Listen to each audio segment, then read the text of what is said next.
All right, I'm here with Claire Salvo, my old friend. We go way back. I know your life story super well. So maybe tell me about, we're just going to jump in.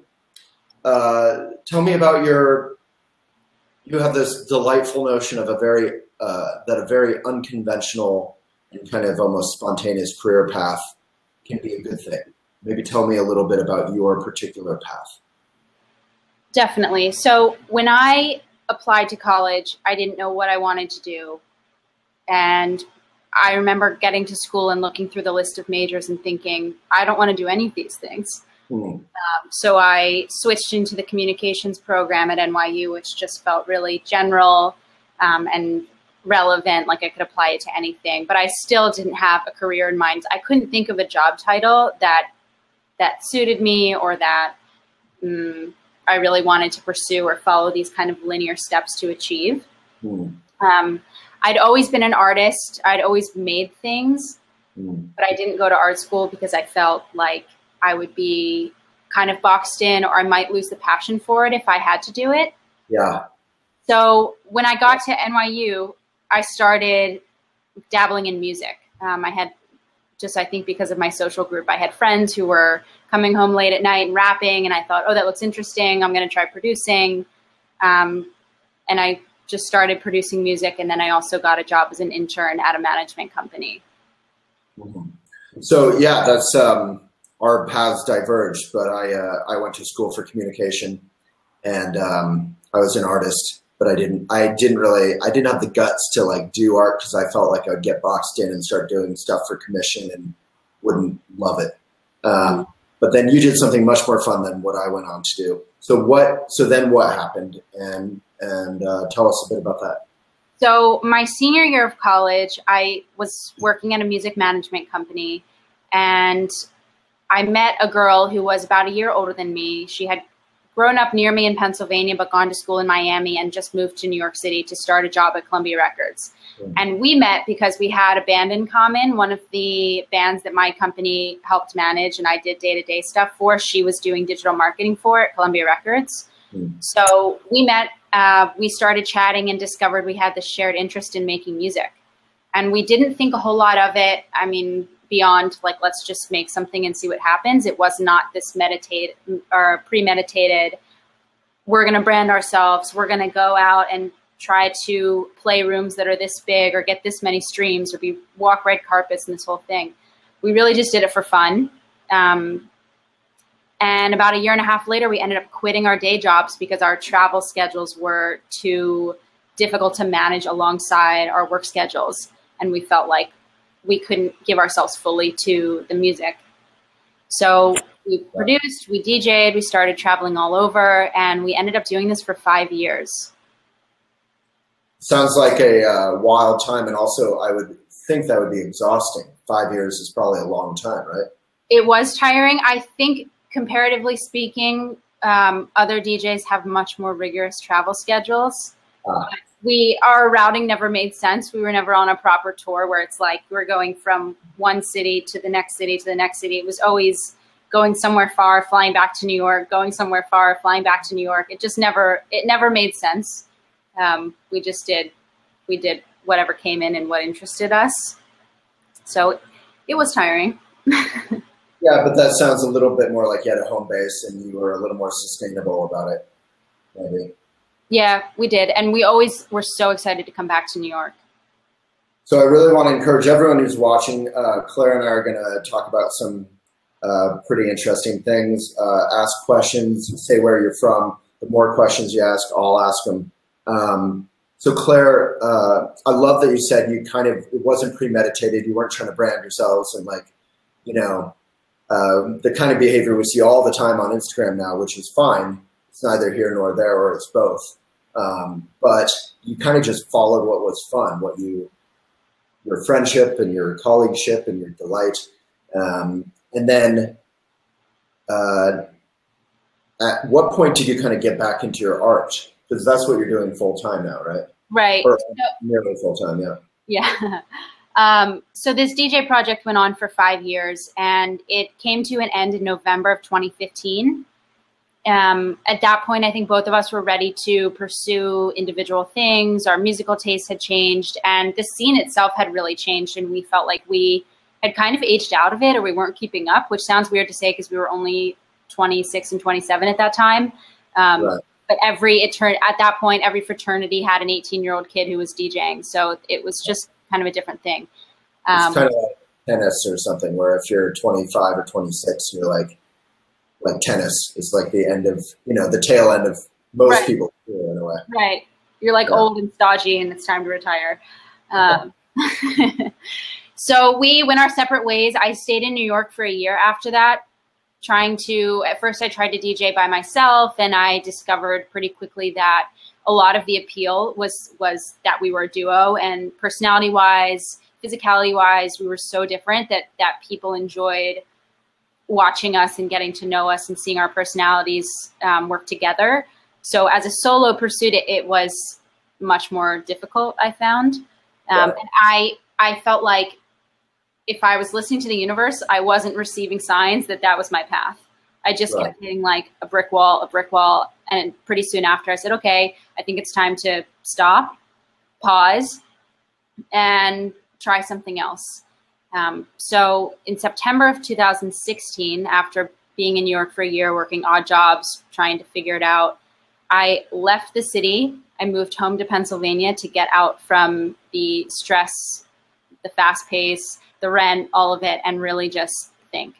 I wanted to set out on a course with intention and not have a false start. I felt like I was past that. I was just too old for that. And I wanted to really invest in something that felt like me. That's so cool. I feel like that's somewhat unusual. I feel like I'm the opposite. I am Mr. False Start. Like I'll just try things and, learn the hard way kind of. And I love the deliberate kind of mindfulness that you kind of went home, thought about it. You kind of waited for your pitch. Yeah. Yeah. And I mean, I also acknowledge that I'm really fortunate to have parents who are supportive in that way and took me back under their roof at age 26. I think a lot of parents would be like, get out of the nest, but they let me come back. And it was actually a really interesting place to be at that time in September of 2016 because the election was in full swing. And I had just come from 9 years in New York City, and we all know what that political landscape is like, and then back home to rural Pennsylvania, which is the complete opposite. Right. So there were Trump banners everywhere. I felt completely out of my element. And the refugee crisis was really in full swing. And my hometown actually takes in 20 times more refugees per capita than any other city in the States, which is an interesting fact and kind of seems at odds with the political leanings there. Yeah. So I arrived home as all of this was happening. And in conversations with my mom and kind of conversations with myself and my own, about what do I want to do, I just kept coming back to art because it was the thing I had done the longest. It's the thing that I think I'm the best at. It's what I've always identified as. No matter what was paying my rent, I always called myself an artist, musical, visual, whatever. So in a conversation with my mom, she said, why don't you draw some of the refugee children who have resettled here? Right. And I thought about it for a day, and then I remember I was at this point I didn't have a car because I had been in New York for so long. I'd sold my car, and so my mom and I were sharing. She had dropped me off at a coffee shop in downtown Lancaster that morning, and I called her and said, that's it, I have to do that. Will you come pick me up, Mom? And so my mom had a relationship with a refugee resettlement organization in Lancaster. She's done a lot of volunteer work my entire life. In the 90s, we took in a Bosnian family. So that's always kind of been a peripheral part of my life. Wow. So we went into this organization, and I sat down with a woman there and basically gave her this really half-baked elevator pitch and said, I want to draw refugee kids. Is that, can I do that? She said, we're interested. Can you put together something a little more thoughtful, and we'll get it through our layers of bureaucracy and approval. So I did. They approved it. And then they were basically the middleman connecting me with these refugee families to interview, photograph, draw. And I did that over the course of the 6 months that I lived at home. So was this your sort of your way to play some role in the political landscape, the contrast between rural Pennsylvania and New York, and kind of show these immigrants as human beings, not just as a political issue? That was exactly it. And I felt as though by focusing on children, everyone can relate to kids and understand that none of this is their decision, right? They're at the mercy of, or kind of in control, or controlled by external factors. I mean, their parents, their guardians are trying to get them out of these situations, and they are just there for the ride. Yeah. And it's, to me, what's so interesting about kids is that they land in Newark International Airport, they're picked up, driven back to Pennsylvania, and then like the next Monday they start school at a public high school in the States. You know, I can't even imagine what that would be like. Yeah, they may not speak English. They've been living in a refugee camp for the last how many months or years. Right. Yeah, and we can all remember how scary or intimidating or confusing or exciting our first day of school is when we have 100% context, having grown up in a town. Exactly. I can't imagine. So what was that experience like? Like, how did you approach these children and sit down with them and spend time with them? Or were you going off of photos? How did that work? I met all of them in different places. Most of them I met in their homes. The first family I met at the resettlement office. And I photographed them myself just with an iPhone and a flashlight in a dark room because I wanted contrast. Mm-hmm. I sometimes think about what that experience must have been like for them to be in a dark room with a stranger shining a light in their face, taking a picture, you know, maybe understanding what I'm trying to communicate. I think in some cases we did have help through a translator, but some of the families come from such remote areas that there was no one in my town that could translate or speak their language. Wow. So we were reliant on maybe some of the older kids who had a little more experience with English to help us communicate. But I interviewed all the families. I wanted to know from the kids what their favorite food was, what their favorite activity was with their family, and trying to find these links between American kids and kids from the rest of the world. So we'll put links into your website. You have a lot of these drawings. I was just looking at them again this morning on your website, I believe, right? Yeah. Yeah, that must have been really kind of delightful and powerful and all kinds of things, I would think. It was amazing. And it was also, for me, a chance to apply everything I learned through my DJ years, which was building a brand, building a website, building out an aesthetic on social media, doing all of the PR outreach and trying to figure out the best, most productive and powerful way to tell my story and the story of this series. So for me, I loved having a hand in all of that and not just the artwork. And I ended up actually partnering with Airbnb to help me tour the pieces and bring them out to California, show them at their headquarters in San Francisco. Yeah. Wow. So how did that, so I mean, I love, thank you for indulging me in this longer conversation than the exact subject here, because as I was mentioning prior to the video, we love to talk about at Elephant, right livelihood. If people can find their path and do ethical work and make a living doing so, that's a benefit to others, doing something they love, are a lot of the problems and the exploitation and the depression and frustration in the world would kind of go poof overnight. We would no longer be making money doing something we don't feel good about that maybe is hurting others or our planet, etc. So how, on a practical level, you know, when you're like, Mom, pick me up, how did you figure out how to kind of pay the rent doing such work? And was Airbnb or partners or sponsors part of that? Well, I was, again, that was a situation that only could have happened by moving home and in with my parents where I didn't have the pressure of rent. So I was fortunate to not have to pay rent for 6 months. That's an extremely privileged position to be in. Sure. And I'm very grateful for it. So I didn't have to worry about that. And I did fund the tour.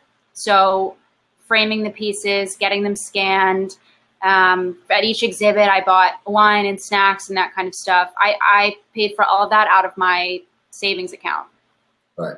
Airbnb helped me ship the pieces from the East Coast to the West Coast, and they then rented a space for me in San Francisco to put on an exhibit to the public. Yeah. Yeah, no, it's important to acknowledge privilege and to use that privilege to be a benefit in some way. There's still some notion that at some point, I'm sure you were contemplating it as you went forward, or kind of just learning on your feet. Like, how am I going to make a living doing such meaningful work? Because often, you know, the unhealthy dichotomy in the world is that meaningful work is often not remunerative, nonprofit world, and for-profit can be kind of maybe not great for things. And that's total cliche land, but there is that split. So how did you, I guess we're getting into kind of what you're doing now. So what work are you doing now? How did you come to that? So after 6 months at home in Pennsylvania, I knew that I had kind of framed it in my mind as a layover. I knew I wasn't going to stay there. It wasn't the place for me. It wasn't, there just weren't the opportunities there that I knew I wanted. So after 6 months there and after touring this Refuge series, I moved to LA. I did secure a job before I moved out here, a day job. And that is a constant struggle. And I'm sure a lot of creatives can relate, finding the balance between a day job that pays the bills, but doesn't consume all of your time and energy and leave nothing for the creation of your art. Yeah. That's a really hard line to walk. And I've been on both sides of it. When I moved out here and took that job, I fell into that, having no time for myself or my art. And I was just working. And failing on both sides, meaning you're either working too much and you're not paying attention to your actual path, but you're paying your bills, or you're not paying your bills and you're investing in your love, your path. Right. So that is kind of the place I landed when I came out to LA. And eventually I was able to find a better balance of work that was a little more part-time, but still sustained, my basic needs and left me enough time to do art. And towards the end of last year, the Me Too conversation really took center stage. And as I had done with Refuge, I was just paying attention to what people were talking about and knowing that I wanted to use my art to approach a conversation from a different perspective. And I had my own experience with assault when I was 17. So it was my experience combined with this national conversation that was happening that inspired this current series I'm working on called Me We. So, yeah, there must have been, as Me Too came forward and in getting to Me We, your project, there must have been some pretty, I would think, profound or intimate conversation with yourself about how do you bring your own experience forward, because it seems like Me Too is obviously a wonderful, it's hard to use that word, but a wonderful opportunity to finally talk about this, a lot of what so many of our sisters and our brothers have gone through, and kind of bring it out of the shadow, bring it out of the closet. So you did have your own personal experience of that, and I obviously want to be respectful around that. But how did you find the, it must take a lot of courage to talk about that. How did you get to a place where you could talk about that? It took me a long time. It took me 9 years. People in my hometown knew about it because it was on the news and in the newspaper.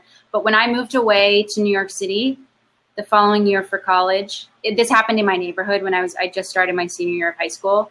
And when I moved away to New York City, I just kind of put it away, back of my head. I told maybe the 2 girlfriends I had at school who I was closest to, and nobody else. And it wasn't until 2016 that I finally told my story in a way that felt really public and exposed to me. And I was inspired by actually Kesha's rape trial and the conversation that was happening around that, and the things I was seeing on Facebook from friends in music who were siding with Dr. Luke and not, not believing Kesha, and I took that kind of personally. So it was a combination of that, and also a girl I knew through music publishing a piece about her experience. And I had no idea this had happened to her. And I was so blown away by the courage that she had in telling that story. And I thought, I need to tell mine. And you were probably blown away, like I know I have been, that, we go through our daily lives and people we know very well or think we do have these experiences and haven't felt comfortable for obvious reasons talking about them. Mm-hmm. And then when they do, it never lessens who they are, obviously. It makes our connection with them much, much more full and real. So thank you for, this is a video and this is we have millions of readers, but it's really, I think it's a powerful example to set for young women particularly, but everyone everywhere, that can talk about it. How has it been to talk about it just for your own spiritual inner world? Has it been kind of awful, or has it been heartening, or? It's not easy. It's definitely not easy, but what I realized with time after I published, so I told my story, I self-published on Medium and posted to Facebook, and that's the way I shared it. And I had people I hadn't spoken to in years reaching out to me saying, we had no idea. I'm so sorry this happened to you. I have so much respect for you for telling your story. And that was really moving. And as the dust kind of settled from that, I realized that just coming out with that story was really the first step in my healing process, even though 9 years had passed between the assault and telling my story, that I hadn't begun to deal with it. I hadn't seen a therapist. I really hadn't done anything. And that's a powerful, we can talk about this in terms of alcohol or in terms of any difficult internal experiences, that as long as we keep it internal, it's hard to set out on that path of healing, right? Mm-hmm. So it was this awareness of how telling my story made me feel, and how it helped me kind of push through and begin to address the residual problems from this assault head on. Mm-hmm. And feeling like if I could inspire other women to do that, or use my experience to help other women, then I've done a good thing. Yeah. Amen. Well, thank you for your bravery there. I've had personal friends go through experiences and not feel comfortable even reporting that experience to the police. And it's always a difficult, and it's understandable, they don't want to relive the whole thing and go through a trial or go through all this, press coverage or whatever. But at the same time, if they do decide to come forward, hopefully that can stop at least that individual who perpetrated that assault from continuing that for many years on other people. A couple questions, if I may. So how did you then connect that experience with your art, which is the Me We project? Right. So at the end of, or towards the end of last year, I had kind of all these things going on in my head, and I'd been thinking for a while since Refuge ended, what is my next series going to be? What is it going to look like? Who will the subjects be? And it kind of clicked, and I thought, well, I want to connect the Me Too movement with my own story, with helping other women feel empowered and connected, and move on in their healing process. So the way I did that was by putting out a call on Facebook and a women's job board that I'm part of called Dreamers and Doers, which to any women watching, I highly recommend it. I've gotten many jobs, and it's just a really great supportive community of women. I put out a call basically saying, I'm an artist, here's what I want to do. I'm looking to connect with women who have been sexually assaulted and would be willing to share their stories, not only with me, but potentially a much larger audience. Right. And I had them email me. And when they reached out to me, I shared with them my own story so that it kind of leveled the playing field. And they immediately, my hope would be that they felt comfortable enough to reciprocate. Right. Right. The trust there. You're not just like a journalist. Right. Yeah. I'm not here to exploit them. I've been through it. So I shared my story with them, and in return, I asked for their story and a selfie. And the instructions were pretty simple. I just wanted something like head on, black and white, no makeup, you know, taken on your iPhone or your computer or whatever you have. Yeah. And those were the reference photos for the portrait. So I have 9 women total, which is the number of years it took me to tell my story. Mm. And the range of experiences of these women is really broad, and I'm hoping that through 9 women, millions of women can relate to at least one of their stories. That's beautiful. Thank you. Yeah, no, thank you. So you wrote something up on Medium, which is, I think, pretty much how I encountered your work, and then maybe Instagram, and then we featured you on Elephant, so we probably have that in the comments. People can see your art there. And you're not just, I mean, all respect to sketchers. I'm a little bit of an artist sometimes, although I wouldn't call myself a practicing artist. But tell us about the process of the art itself. It's yeah. So that, I mean, aside from coming up with a concept for this series, I wanted to come up with if there was one takeaway from my communications degree at NYU, it was that the medium is the message. Hmm. So that's probably the only thing from my 4 years of college that I think I apply to my daily life. Sorry. It's an expensive lesson, but it's a good lesson. But I applied it in a big way to this project in that I spent a lot of time thinking about a medium that tells a story in addition to the text that I'm getting from these women and the story that the face itself tells. And I tried out a few things. I tried drawing with pencil, which is my most probably natural and the medium I'm most experienced with. And it just wasn't deep enough. Like, it wasn't speaking enough to me. And I remember being at the laundromat one day and having this idea of doing stippling, which is just a bunch of dots, black pen dots. And I hadn't done that since I was 14. I did it for a semester in my high school art class and never revisited it. I remember loving it, but also how tedious it was. And then I spent an entire semester on a tiny little still life, but I was so proud of it when I was done. To me, that medium really tells a story, because each dot, my hope is that each dot represents a woman and her story. And together, the tens of thousands of dots from each portrait come together to form the face of one woman. And it's also really striking in person in a way that sometimes I think photos don't capture. It is striking. And you're not kidding about tedious. I mean, it takes, like, how many hours does it take to do one portrait? That's a good question. I'm actually keeping track right now on my 5th portrait, which I'm almost finished with. So I'll let you know. But generally speaking, it takes about a month to do each portrait. And keep in mind, I'm not working every single day. I'm not sitting down for 8 hours. My hand cramps. I get tired. I have other commitments and obligations. So it's, you know, it's not like 8 hours a day for 30 days. But start to finish, I'd say about a month. So that's in the neighborhood maybe of 30 hours or 15 hours or? Probably closer to like 30 or 35, yeah. And they're about life size. The paper is big, but the face is about life size.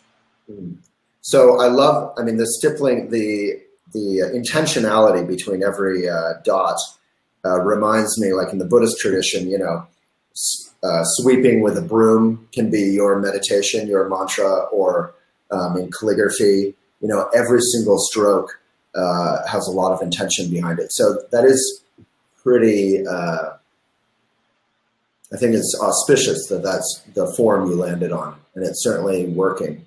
So then how do you, I mean, in terms of your very expensive lesson you got from NYU, how do you then take this practice, which is meaningful and is working, and you've connected with these women and their stories and your own story, how do you take all that and connect it so that, you know, everybody, which is our mission at Elephant, reaching beyond the choir, can connect with this and learn about it? So the vision for this is kind of twofold. And the first is digital, that this is all going to live online somewhere, where the portrait it will look like the pages of a book where the portrait lives next to the story. And I'm also hoping to have an audio component, because I think hearing women tell their story in their own voice is so powerful in a way that reading text just isn't. Right. Yeah, it would be incredibly powerful as a podcast or whatever. Yeah. And then the second part of that is doing kind of replicating what I did with Refuge, but on a much bigger scale. And that is to tour these pieces. So I am in kind of the early stages of a partnership with Tom's Shoe Company, and they have been incredibly supportive and on board. And with their help, I'm going to pack these pieces up into an Airstream, at least that's my vision, and drive it from Los Angeles to New York, stopping in 9 cities because there are 9 women along the way, partnering with local women's-oriented nonprofits, because there has to be a charitable give back to this. And I also want women who seek out help from those nonprofits to be present at these exhibits. Right. Ultimately ending in New York City, where I hope to have all 9 subjects present. I want them to meet each other. I want them to see their pieces and feel connected. And I'm really hoping that the courage it takes to tell these stories is contagious, and that just people seeing it, reading about it will want to take that and run with it. Well, I think it is contagious, because you see that when watching you come forward with your story and the reaction to it, it's not awful. It is scary to get there. But once you walk through, people really care and empathize and love and appreciate you and your story and anyone's story, hopefully. And would you consider taking this on tour to rural areas, like where you grew up, more rural areas? Yeah, I would. Yeah. I would. I don't have the tour routed yet. My first thought is kind of like primary and secondary markets, like LA, Portland, Austin, Chicago, New York. But along between those stops, there are definitely places. And to me, when this happened to me, I didn't have resources like this. I didn't have a support group, an online community. There was nothing. And I think in big cities, those organizations and support networks tend to be louder and bigger and easier to find. And I think smaller cities sometimes lack those resources, so it's especially important to make this seen in those places. Yeah, I agree. I also would say, like, there was a powerful article in the New York Times that stuck with me about Me Too, that it polled men, and it seemed like only 20% or something of American men had heard of Me Too. So there tends to be a real sort of bubble effect that in every city, in every liberal community, obviously we have more than heard of it. We're swimming in the waves of it right now, and those waves can be angry. Those waves can be healing. It's an intense time, and then you get outside of these cities, and that conversation isn't happening. And as you know from where you grow up, I mean, it needs to happen everywhere. So it'd be interesting to figure out how to do that. I also would think it would be incredibly powerful for your own experience to do it in your hometown, if that would be possible. Mm-hmm. So maybe a final question, just before you had come out with it, I wanted to ask before, and I didn't. Before you had come out with your own story, you had said that your town knew because it was news. Mm-hmm. There were ramifications. How was it to live in your hometown with the town knowing about this kind of thing? So that was really hard for a couple of reasons, and the second one is pretty insane and actually like still a developing story.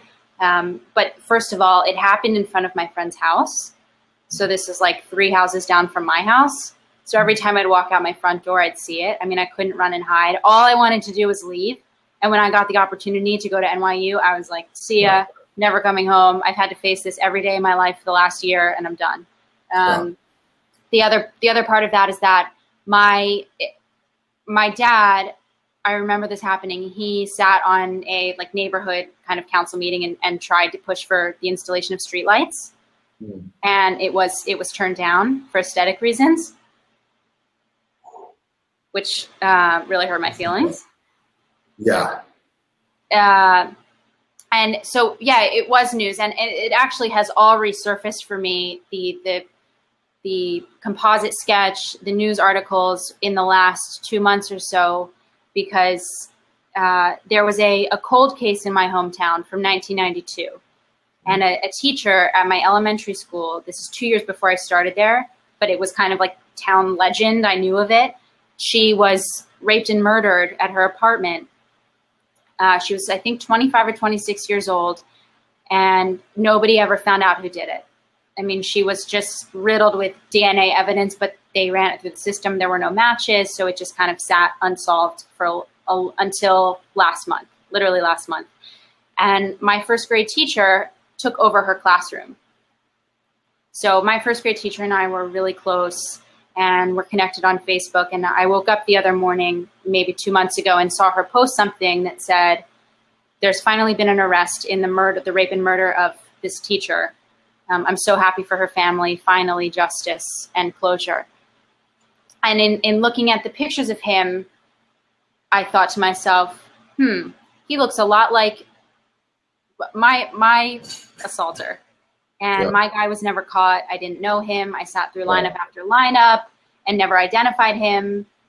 And you know, I'll never really know for sure unless he confessed. But I do suspect that the person who is now in custody and facing the death sentence for this crime in 1992 is also responsible for my assault. Well, the positive is that the more people who come forward like yourself, and you know, that takes a lot of bravery and a lot of hopefully community support following it. You know, the more this will be exposed, and people won't be able to, assaulters won't be able to be in communities and continue to kind of perpetrate their act out on there. Yeah, I mean, my feeling after it happened to me was that there was this kind of misconception that in quiet suburban neighborhoods, bad things don't happen, and that the cities are where bad, scary, dangerous things happen. It's a very like rural, small town mentality, and it's very much present where I grew up. And I felt like I was always fighting that. Yeah. Yeah. Well, thank you, Claire. So people can check out the Me-We. It's called Me:We, right? Your work. Thank you so much for being willing to come on and talk about this. I think it's super inspiring and helpful unfortunately, for many, many people. We can check out your project at clairesalvo.com. Is that correct? You can see my work from the refugee project at Claire Salvo, and for updates on Me-We, it's all on my Instagram. Okay. Which is just at Claire Salvo. What's that? At Claire Salvo. Okay. And we put all those links, I assume, in the comments. I'm not in Facebook right now. But Claire, thank you so much. And any way Elephant can support and, support a local event in Denver or Boulder, or just help get the word out, it's our honor and it's our role. So thank you. I also want to say that I'm happy, more than happy, if any women are watching this and want to reach out to me and talk to me personally. I'm always here to talk on email, on phone, on Skype, anything. My email address is on my Instagram page. So don't hesitate to reach out. Okay. Thank you. And that's generous and brave and very helpful. So thank you. Thank you. All right, Claire. Well, thank you so much. Claire Salvo, Me-We, and check out her work, and let's find a way to support it. Thank you.